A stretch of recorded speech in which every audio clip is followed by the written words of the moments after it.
दोस्तों भयंकर कड़कड़ाते की ठंड पड़ रही थी। चारों तरफ कोहरे ने अपना पूरा डेरा डाल रखा था। ठंड इतनी भयानक थी कि दूर दूर तक कुछ नहीं दिख रहा था।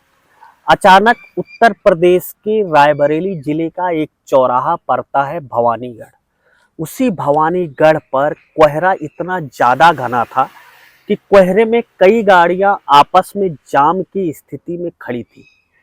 और उस जाम की स्थिति में एक कार ऐसी थी जो बहुत ही नई, लग्जरी और चमचमाती हुई कार थी। बहुत ही महंगी कार, फॉर्च्यूनर कार। उसमें बैठा एक व्यक्ति अचानक अपने दरवाजे को खोलकर इधर उधर देख रहा होता है कि बगल में कितनी भीड़ लगी है, आगे सामने कितनी गाड़ियों की लाइन लगी है।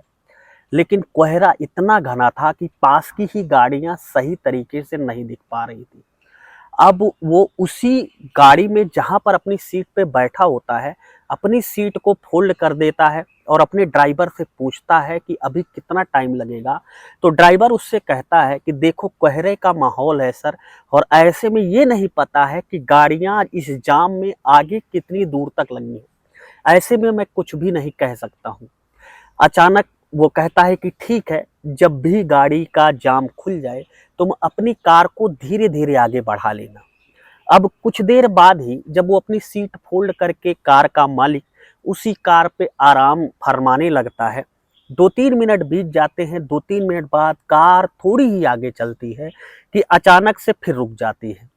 और जब दोबारा रुकती है तो ड्राइवर कई बार हॉर्न मारता है सामने वाली गाड़ी को आगे बढ़ाने के लिए। लेकिन आगे वाले जो कार थी उसके ड्राइवर की भी एक मजबूरी थी कि उसे भी सामने इस कोहरे में, इस धुंध में नहीं दिख रहा था कि वो अपनी गाड़ी कैसे बढ़ाई।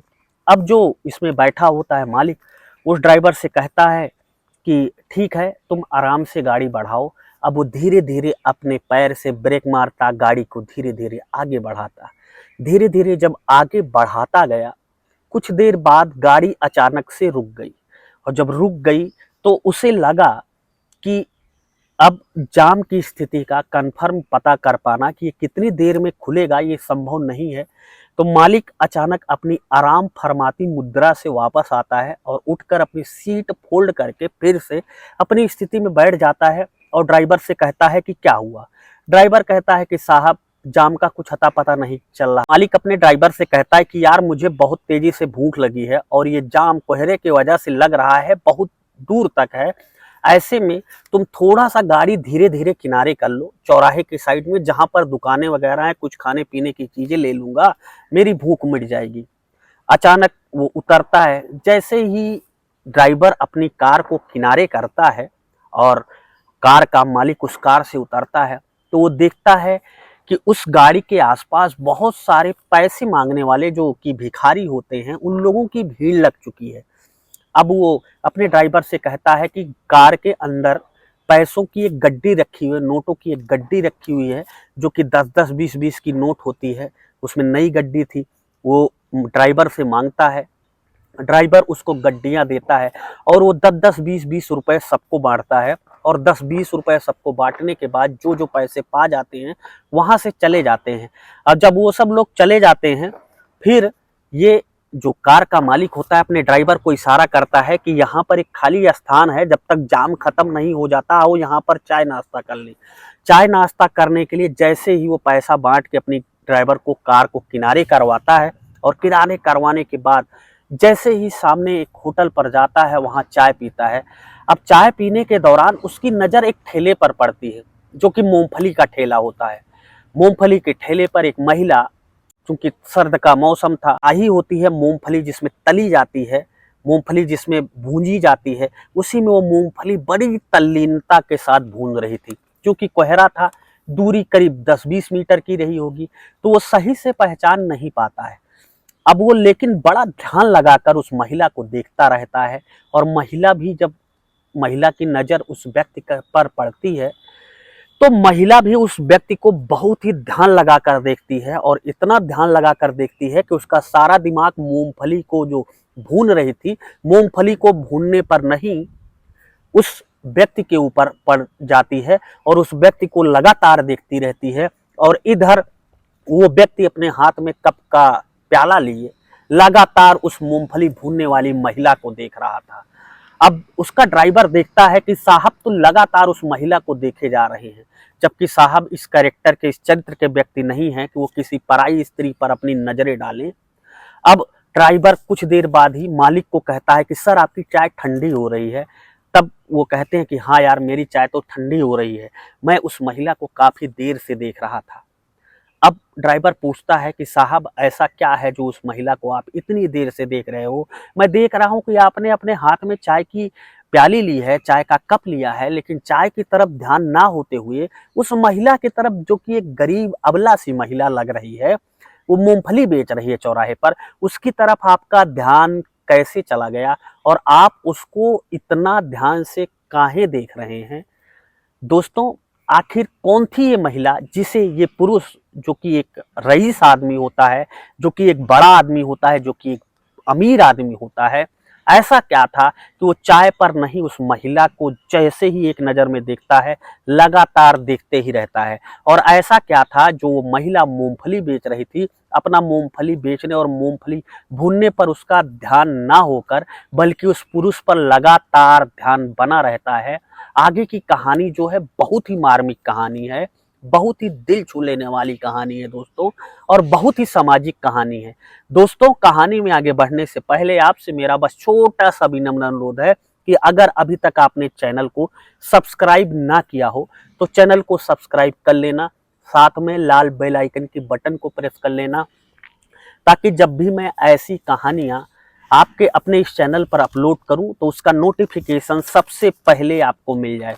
दोस्तों, सबसे पहले उन लोगों के नाम जिनका प्यारा सा कमेंट हमें पिछली कहानी पर प्राप्त हुआ था, उनका नाम लूंगा, फिर कहानी को फिर से स्टार्ट करूंगा।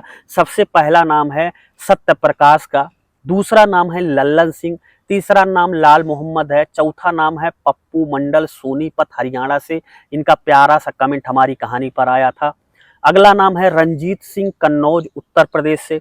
अगला नाम है मोहित का। अगला नाम है रोहित कुमार यादव ट्रेडर्स हैं। आजाद सिंह धांसी सीहोर मध्य प्रदेश से हैं। सरोज रानी है सहारनपुर से। राज सिंह हैं सीतापुर उत्तर प्रदेश से। आप लोगों का प्यारा सा कमेंट हमें पिछली कहानी पर प्राप्त हुआ था। तो दोस्तों, अगर आप इस कहानी पर नए आए हैं तो कहानी पूरा सुनकर ही जाइएगा, बहुत ही दिल छू लेने वाली कहानी है। अब दोनों एक दूसरे को देखते रहते हैं, वो चाय का प्याला अपना खत्म करता है, उसके बाद उस महिला के पास जाता है। जैसे उस महिला के पास पहुंचता है, महिला को देखता है, फटी पुरानी एकदम गंदी सी वो साड़ी पहने हुए महिला एकदम से अपने काम में तल्लीन थी। जैसे ही पहुंचता है उसके पास, कहता है कि मुझे मूंगफली दो। अब महिला उसे मूंगफली देती है, लेकिन उस पुरुष ने, उस व्यक्ति ने जो कि कार पर सवार था, कार का मालिक था, उसने सर पर टोपी और अपना मफरल बांध रखा था ताकि उसे इतनी सर्दी में ठंडी ना लगे। हालांकि वो कार के अंदर था, लेकिन अब जब बाहर आया था तो उसने मफरल सही तरीके से अपने मुंह पर लपेट लिया था। महिला जब इस आवाज को पहली बार सुनती है, जैसे ही वो व्यक्ति कहता है कि मुझे थोड़ी सी मूंगफली दो, वैसे उस महिला को लगता है कि कहीं ना कहीं से ये आवाज को मैंने सुना है। महिला जैसे ही पूछती है उस व्यक्ति से कितने की मूंगफली देना है, अब उस पुरुष को भी लगता है कि ये आवाज तो जानी पहचानी लगती है। अचानक से वो जैसे ही अपना मुंह खोलता है, अपना मुफरल अपने मुंह से हटाता है और अपनी टोपी उतारता है, वैसे ही उस महिला की आंखों में आंसू आ जाते हैं। वो महिला बोलती है, अरे रजत आप? वो कहता है कि अरे सुरभि, तुम यहाँ पर ऐसी इस हालत में, तुम मूंगफली बेच रही हो? तो वो कहती है कि हाँ, क्या करूं। दरअसल दोस्तों, ये कोई और नहीं होता है, ये दोनों रजत और सुरभि पति पत्नी होते हैं। इन दोनों की शादी करीब 10 साल पहले हुई थी, लेकिन छोटे से मन मुटाव की वजह से, दोनों में आपसी वैमनस्यता की वजह से दोनों की शादी 4 साल चलने के बाद टूट जाती है। अब दोनों का तलाक हुए कम से कम 6 साल का समय गुजर चुका था। 6 साल बाद ये दोनों पति पत्नी एक दूसरे को मिलते हैं। वो महिला अपना मूंगफली बेचना भूल जाती है और ये मूंगफली खरीदना भूल जाता है। फिर अचानक से वो महिला कहती है सुरभि कि रजत, तुम्हें कितनी मूंगफली चाहिए? तो कहता है कि 1 किलो मूंगफली दे दो। अब वो 1 किलो मूंगफली अपने तराजू पर रखकर तौलती है। उसके बाद वो रजत को मूंगफली देती है रजत के हाथ में जैसे ही मूंगफली आती है, रजत पूछता है कि कितने पैसे हुए। अब वो महिला कहती है कि नहीं, पैसे नहीं लेने मुझे तुमसे, मैं पैसा नहीं ले सकती हूँ। वो कहता है कि नहीं, तुम्हें पैसे तो लेने पड़ेंगे। तो वो कहती है कि नहीं, मुझे पैसे नहीं लेने हैं, आप मूंगफली लो, जाओ। वो बहुत हैरान परेशान हो जाता है, सोचने लगता है कि यार इतना दिन हो गया, मुझे 6 साल तलाक दिए, लेकिन आज ये इस स्थिति में मिली। ये तो मेरे एक रईस घर में, मेरे एक अमीर घर में मेरी पत्नी बनकर आई थी। कितनी सुंदर थी यार जब ये आई थी, एकदम नई नवेली दुल्हन, कितना सुंदर सा मुखड़ा। 4 साल इसके साल पूरा जीवन मैंने कितनी हंसी खुशी से गुजारा, लेकिन आज भी इसके अंदर वही पागलपन है। आज भी ये दिल से ज्यादा काम लेती है, लोगों को कहने का इतना प्रभाव होता है। देखो आज 6 साल बीत चुका है, लेकिन फिर भी ये मुझसे पैसा लेने के लिए तैयार नहीं है। आज भी दिल से बहुत ही अच्छी है, बहुत ही नेक है। वो सोच ही रहा था, अचानक से वो कहती है कि रजत तुम क्या सोच रहे हो। रजत के मन से, रजत के दिल से, रजत के मुंह से कोई भी शब्द नहीं था जो वो अपनी तलाकशुदा पत्नी सुरभि से कह पाता। अब सुरभि भी बड़ा हैरान परेशान होती है। रजत उससे पूछता है कि आखिर तुमने सुरभि ये कैसी हालत बना रखी है, तुम्हें कोई और काम धंधा नहीं मिला मूंगफली बेचने का। तो वो कहती है कि नहीं, मुझे काम धंधे तो बहुत मिल रहे थे, लेकिन मैंने सोचा जैसे भी है मेरे पास थोड़ी सी पूंजी है, और उस पूंजी से मैं अपना थोड़ा सा छोटा सा व्यवसाय कर लेती हूँ, दिन भर में 400-500 रुपए कमा लेती हूँ, इसी से मेरा जीवन यापन चल रहा है। वो कहता है कि ठीक है, तुम कुछ देर के लिए अपनी ये मूंगफली की दुकान बंद करो। अब सुरभि उससे पूछती है कि आखिर मैं मूंगफली की दुकान बंद क्यों करूं। वो कहता है कि मुझे तुमसे काम है। सुरभि कहती है कि बताओ क्या काम है। अब वो कहता है कि मुझे तुमसे काम है, पहले तुम दुकान बंद करो। अपने दुकान पे वो एक थोड़ी सी पन्नी डालती है, बगल के एक दुकान वाले को कहती है भैया मेरा दुकान थोड़ी देर आप देखे रहना, मैं अभी आती हूँ। वो अपनी चमचमाती हुई कार पर बैठाता है, और कार पर बैठाने के बाद वो वहीं कुछ दूर 1-2 किलोमीटर पर एक अच्छे होटल पर, एक ढाबे पर लेकर जाता है। वहां पर वो सुरभि से कहता है कि सुरभि, मुझसे तुमसे ये बर्दाश्त नहीं हो रहा है, तुमने मूंगफली का जो पैसा नहीं लिया, मेरे ऊपर बहुत बड़ा एहसान किया। अगर तुम 6 साल पहले मेरी पत्नी थी तो आज भी तुम भले ही तलाकशुदा पत्नी हो मेरी, लेकिन अभी तक मैं तुम्हें अपनी पत्नी मानता हूँ। मैं तुम्हें कुछ उपहार स्वरूप देना चाहता हूँ, क्या तुम स्वीकार करोगी। सुरभि कहती है कि मेरे मन में तो कभी ऐसा था नहीं, तुम अगर देना चाहते हो तो बताओ तुम क्या देना चाहते हो। तब रजत अपने ड्राइवर को कार की चाबी पकड़ाता है और कहता है कि बगल मार्केट से कुछ अच्छे कपड़े, कुछ अच्छे जूते, कुछ अच्छे कपड़े, कुछ अच्छे सैंडल खरीद कर लेकर आओ। अब उसका ड्राइवर तुरंत ही अपनी गाड़ी को स्टार्ट करता है। गाड़ी स्टार्ट करने के बाद वो जाता है, एक 2-3 साड़ी नई अच्छी सी खरीद कर लेकर आता है, 2-3 सैंडल खरीद कर लेकर आता है। इसे एक लाल कलर की साड़ी, जो कि रजत ने अपने ड्राइवर को कहा था कि जो साड़ियां लेना उसमें से एक लाल साड़ी ले लेना। लाल वाली साड़ी को ड्राइवर जब लेकर आता है, सारे कपड़े और सैंडल देता है रजत को। रजत लाल वाली साड़ी निकालता है और एक सैंडल निकालता है, और सुरभि से कहता है कि सुरभि तुम अंदर जाओ, अंदर वॉशरूम बना है, तुम वहां पर नहा धोकर ये लाल कलर की साड़ी पहन कर आओ, मैं तुम्हें आज लाल कलर की साड़ी में देखना चाहता हूँ। सुरभि उसकी बातों का मना नहीं करती है। सुरभि कुछ देर बाद ही वॉशरूम चली जाती है। वॉशरूम में जाकर वो अपना नहा धोकर उस लाल कलर की साड़ी जो रजत ने मंगाई थी उसको पहन कर आती है। जैसे ही वो रजत के सामने उस लाल कलर की साड़ी में पहुंचती है, रजत खुश हो जाता है। रजत देखता है कि आज भी सुरभि वैसी ही लग रही है जैसी वो दुल्हन बनकर उसके घर में उतरी थी, जैसी वो दुल्हन बनकर उसके घर में आई थी। रजत बैठाता है अपने सामने और निगाहें भरकर, जी भरकर अपनी तलाकशुदा पत्नी सुरभि को एक टक लगा कर देखता है, जैसे वो उसे सदियों बाद देख रहा हो। अब सुरभि और रजत दोनों एक दूसरे से काफी देर बातें करते हैं। काफी देर बातें करने के बाद रजत पूछता है कि सुरभि, क्या तुमने शादी कर ली। तो सुरभि बताती है कि नहीं, मैंने शादी नहीं की। वो पूछता है कि क्यों तुमने शादी नहीं की। तो सुरभि कहती है कि दरअसल ऐसा था कि जब मैं तुम्हें छोड़कर चली आई थी, मैं अपने मायके वालों के कहने पर तुम्हें छोड़कर चली आई थी, उसका पश्चाताप मुझे आज भी है। दरअसल जब मैंने तुम्हारे ऊपर कोर्ट में मुकदमा किया था, तो जज साहब ने जो 20 लाख तुम्हें देने को कहा था, उस 20 लाख रुपया जब मैं लेकर अपने मायके वालों के पास पहुंचती हूँ, तो मायके वाले मुझे बहुत सारा प्यार करते हैं, बहुत सारा दुलार करते हैं, मेरे हर नाजो नखरे उठाते हैं। लेकिन मेरी जो बड़ी दीदी हैं, बड़ी दीदी के जो हस्बैंड हैं, यानी कि मेरे बड़े जीजा जी, वो भी मुझे बहुत प्यार करते हैं। और फिर शुरू होता है दौर मेरी शादी तय करने का। कई लोग आते हैं, मुझे देखते हैं, देख देख कर चले जाते हैं। जब ये कई बार मेरे साथ होने लगता है, जब कई बार ऐसा होता है कि लड़के पक्ष वाले आते हैं, मुझे दोबारा शादी के लिए देखते हैं, और दोबारा शादी देखने के बाद वो मुझे मना कर देते हैं, तो मैं जब अपने माँ बाप और भाई से पूछती हूँ कि आखिर ऐसा क्या है जो ये लोग शादी देखने आ रहे हैं और फिर मुझे मना कर दे रहे हैं। मेरे अंदर तो किसी प्रकार की कोई कमी भी नहीं है, मैं देखने में भी ठीक ठाक हूँ, देखने में भी सुंदर हूँ। तो एक दिन मेरे जीजा मेरे घर पर आते हैं और कहते हैं, सुरभि देखो ऐसा है, तुम्हारी शादी में तलाक हो चुका है, ऐसे में तुम्हें कोई शादी तुमसे तभी करेगा जब उसके अंदर कोई लालच होगी। तुम्हारे पास जो 20 लाख रुपए रजत के कोर्ट के केस में तुम्हें मिले हैं हरजाना के तौर पर, वो 20 लाख रुपए से एक दो प्लाट खरीद लो।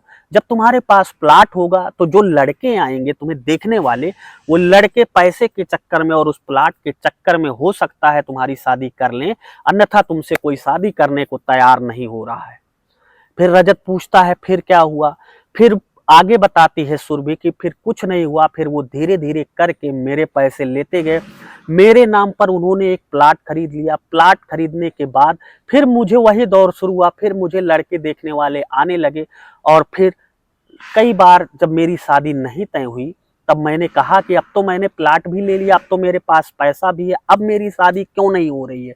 फिर ये लोग मुझे बरगलाने लगे, मुझे घुमाने लगे। अब यहाँ तक स्थिति आ चुकी थी कि जो मेरा सगा भाई, जो मेरे हर सुख दुख में खड़ा रहता था, जो मेरे माता पिता जो मेरे हर सुख दुख में खड़े रहते थे, वो भी मेरे जीजा के कहने पर चलने लगे थे, वो भी मुझसे कन्नी काटने लगे थे। और एक समय ऐसा आता है जब मैं कहती हूँ कि अब मैं अपना प्लाट बेच दूंगी और प्लाट बेचकर मैं किसी दूसरी जगह चली जाऊंगी। तब जब मैं अपना प्लाट बेचने के लिए जाती हूँ कि मैं अब कहीं अकेले अपनी जिंदगी गुजारूंगी, जो प्लाट मेरे नाम है, जितने का मैंने प्लाट लिया था वो कुछ का कुछ दाम ज्यादा हो गया होगा, मैं किसी शहर में जाकर एक छोटा मोटा सा फ्लैट ले लूंगी, छोटा मोटा सा जमीन ले लूंगी, वहां पर अपना बचा हुआ जीवन गुजारूंगी। क्योंकि अब मायके वालों के साथ रहना और दीदी और जीजा के साथ रहना बहुत ही दुश्वार हो गया है। ऐसा सोचकर जब मैं कागज पत्र निकलवाती हूँ, तो पता चलता है कि वो प्लाट मेरे नाम ना होकर मेरे भाई के नाम लिया गया है। सिर्फ गवाह में मेरे हस्ताक्षर हैं, सिर्फ गवाही में मेरा सिग्नेचर कराया गया है।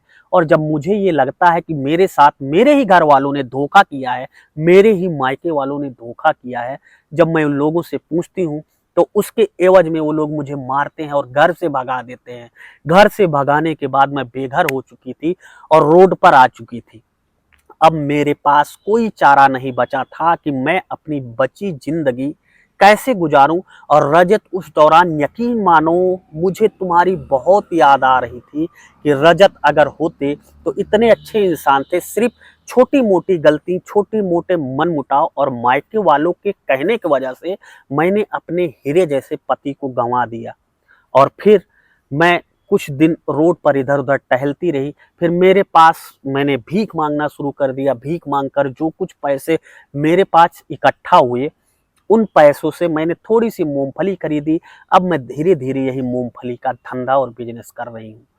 रजत जब ये सब सुनता है कि एक दिल से इतनी अच्छी स्त्री, जो कि सिर्फ दूसरे के बहकावे में आकर अपना पूरा जीवन बर्बाद कर ली, रजत कहता है कि ठीक है, मुझे अभी लखनऊ जाना है, मेरी एक मीटिंग है, मैं तुम्हें तुम्हारी दुकान पर छोड़ देता हूँ, तुम वहां रुको, लौट कर जब मैं आता हूँ फिर मैं तुमसे बात करता हूँ।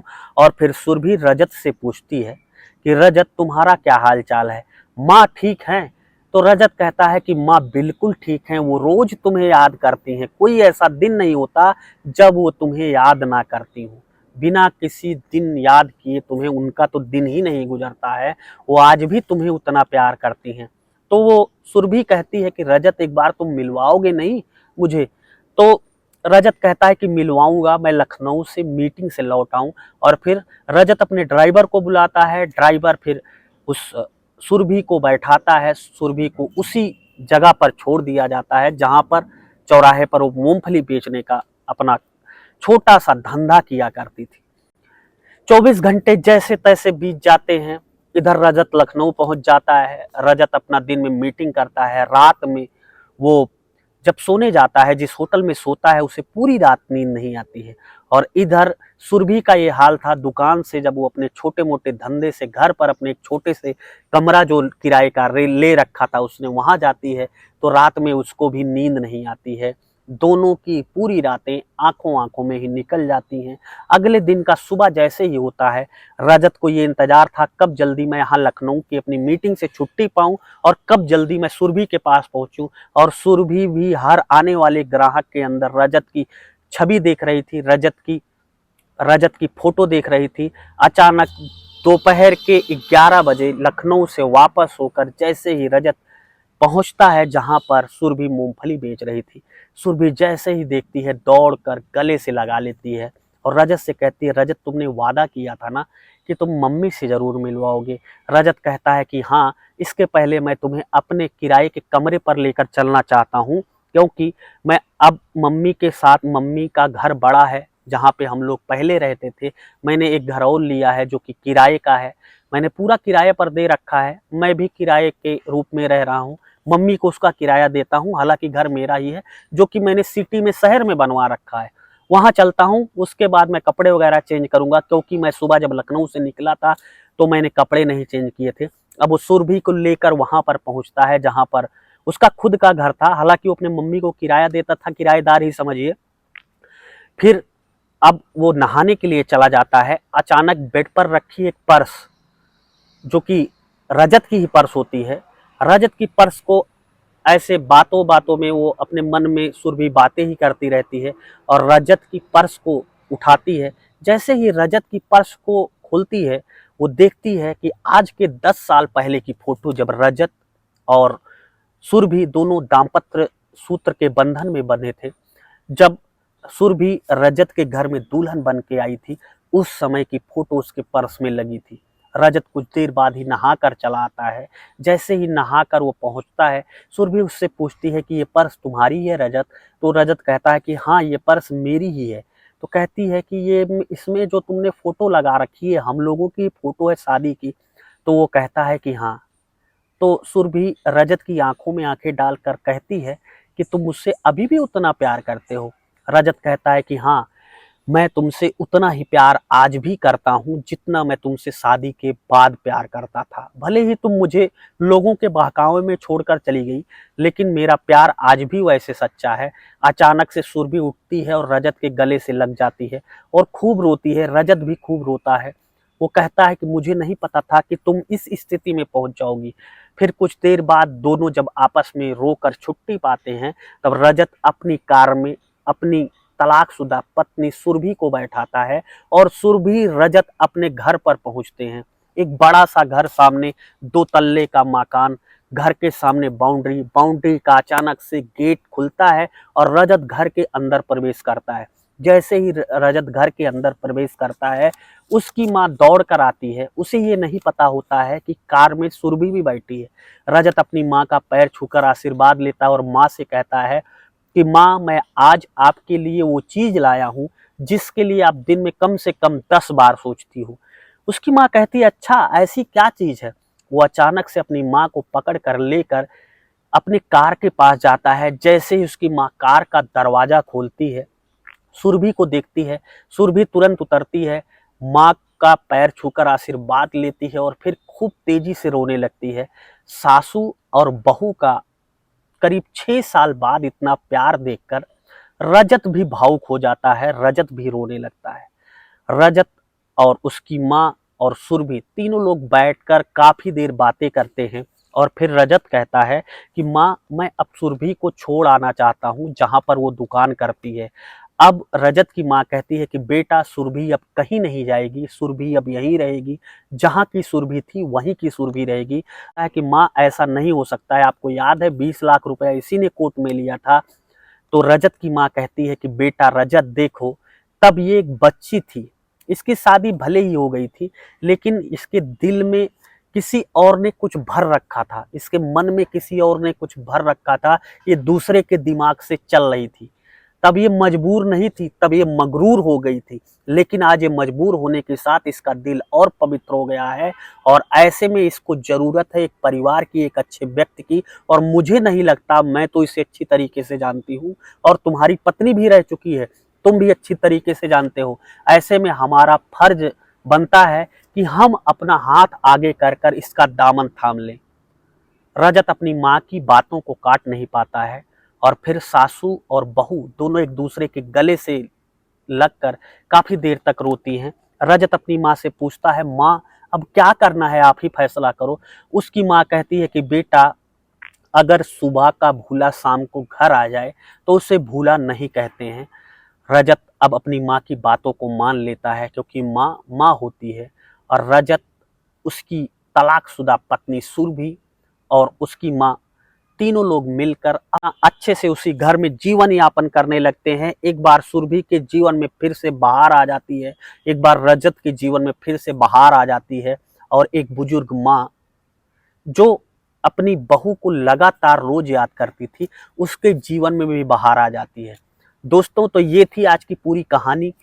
कहानी सुनाने का मतलब इतना था कि कई बार हमारे परिवार में, कई बार हमारे समाज में, परिवार में एक सदस्य, दो सदस्य, तीन सदस्य या कोई भी सदस्य हो, हर परिवार में थोड़ा मोड़ा झगड़ा झंझट, थोड़ा मोड़ा मन मुटाव होता ही रहता है। लेकिन ऐसे मन मुटाव का मतलब ये नहीं कि हम अपने पूरी तरीके से जीवन के रास्ते ही चेंज कर दें। अगर हम पूरी तरीके से अपने जीवन के रास्ते चेंज कर देते हैं तो हमारा जीवन और दुश्वारियों भरा हो जाता है। ऐसे में अगर एक सच्चे दिल का इंसान, एक सच्चे दिल की महिला या एक सच्चे दिल का कोई भी सदस्य आपसे पुराना मिल जाए और उसके साथ आप फिर चलने को तैयार हो जाएं, तो यकीन मानिए कि जीवन फिर से हरा भरा हो जाता है, जीवन की बहारें फिर से लौट कर आ जाती हैं। तो दोस्तों, ये कहानी आपको कैसी लगी? ये कहानी आप किस जिले से, किस प्रदेश से, किस राज्य से, किस गांव से सुन रहे थे, हमें ज़रूर बता दीजिएगा। और कमेंट बॉक्स में अपनी दिल की राय जरूर बताइएगा। मिलता हूँ ऐसी एक नई दिल को छू लेने वाली कहानी के साथ आपको जल्द ही। तब तक के लिए जय हिंद, वंदे मातरम।